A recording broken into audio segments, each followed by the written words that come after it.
Hi, I'm Sherry, and welcome back to the 21 Days of Prayer.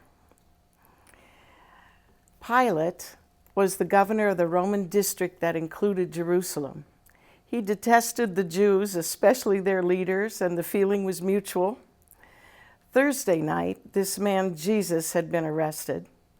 Already by Friday morning, Jesus had been brought before the former high priest and his son-in-law, the current high priest, Caiaphas, for questioning.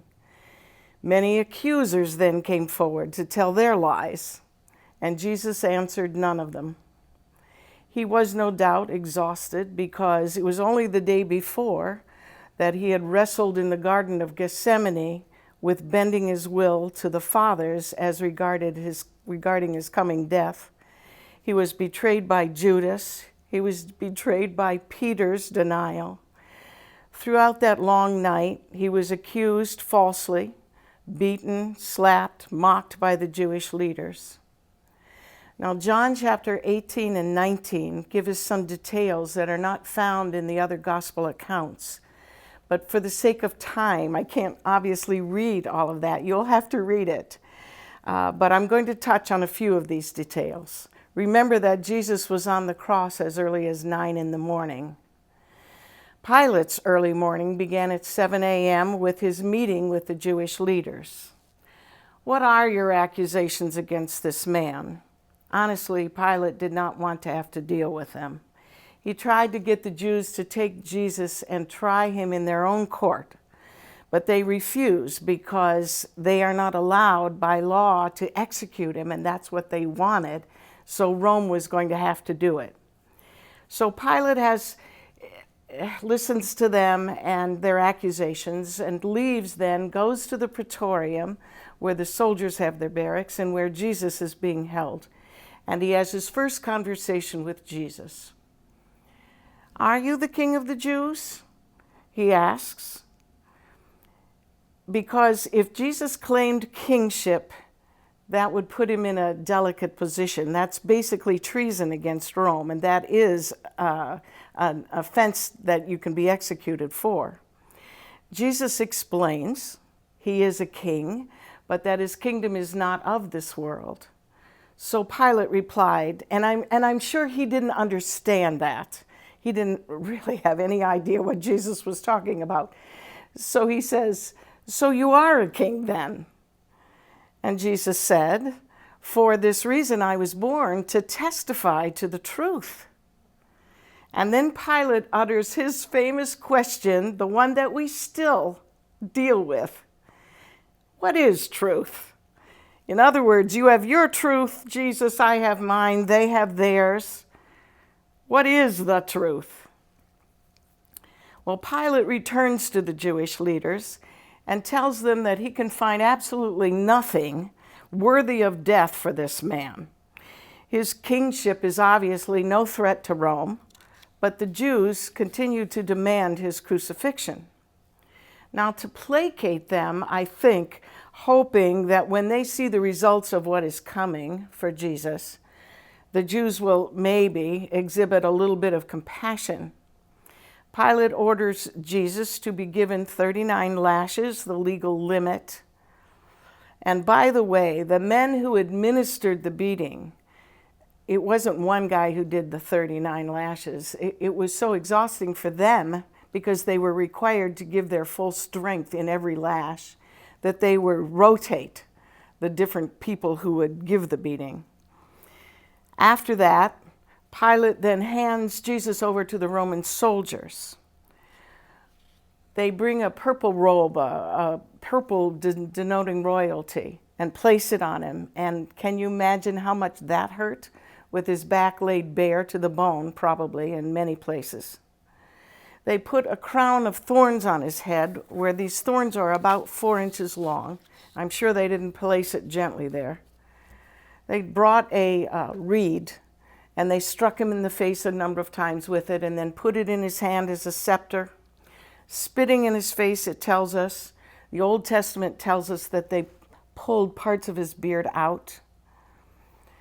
And so between the flogging and this treatment, Jesus' appearance, it tells us, it was so marred, He was so disfigured that he was unrecognizable. Now, though he could barely stand by now, Pilate takes Jesus and parades him in front of the Jews. And Pilate cries out, "I find no guilt in him."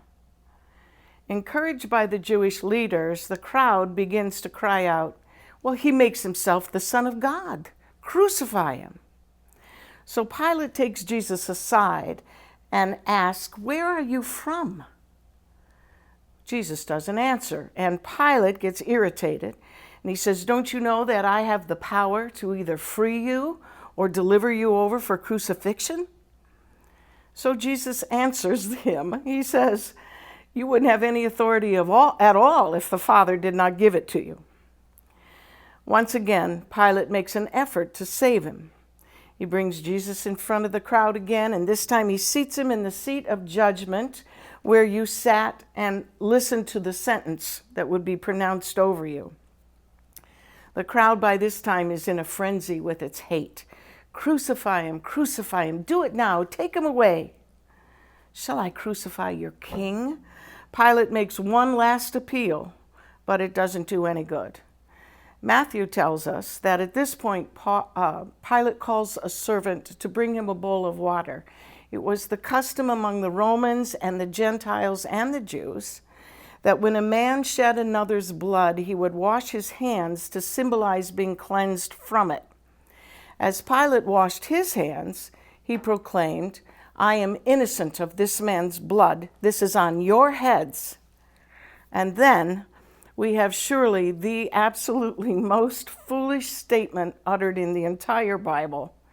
The people cried, "His blood shall be on us and on our children."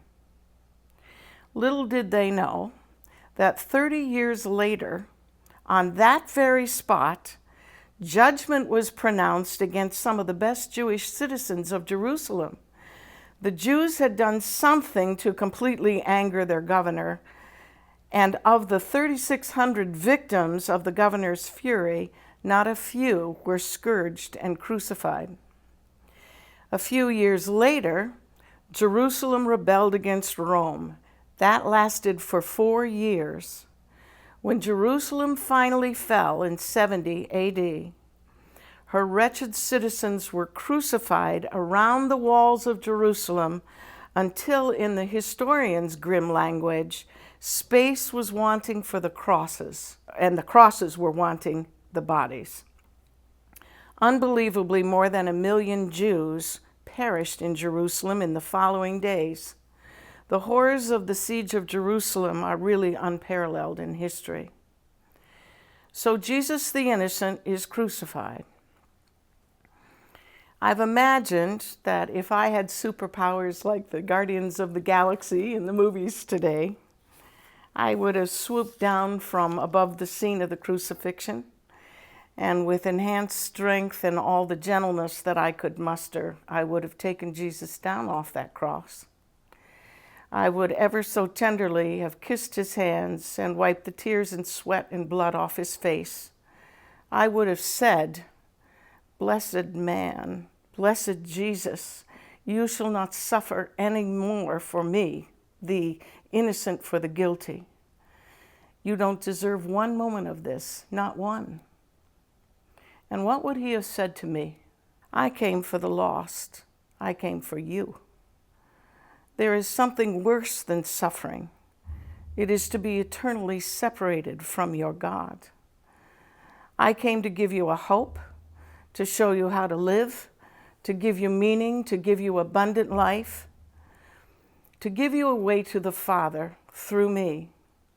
There is no forgiveness of sin without the shedding of blood, and I go through all of this for the joy that is set before me. Someday there will be no suffering for those who belong to me, and all will be joy. There is no other way. It is the will of the Father who loves you as much as he loves me. That's an astounding, astounding statement. So let's close in prayer. Father, I thank you. Words are so inadequate, but we're constrained by the language. Thank you for sending your Son at such a cost. And Jesus, thank you for being willing to come in obedience to the Father. Thank you for the great love that you have for us. We just are beginning to appreciate it. We really don't understand too much of it. And we don't really know why you love us as much as you do. But we're grateful that you do. Help us to remember every single day that we were bought with a great, great price. In Jesus' matchless name, amen.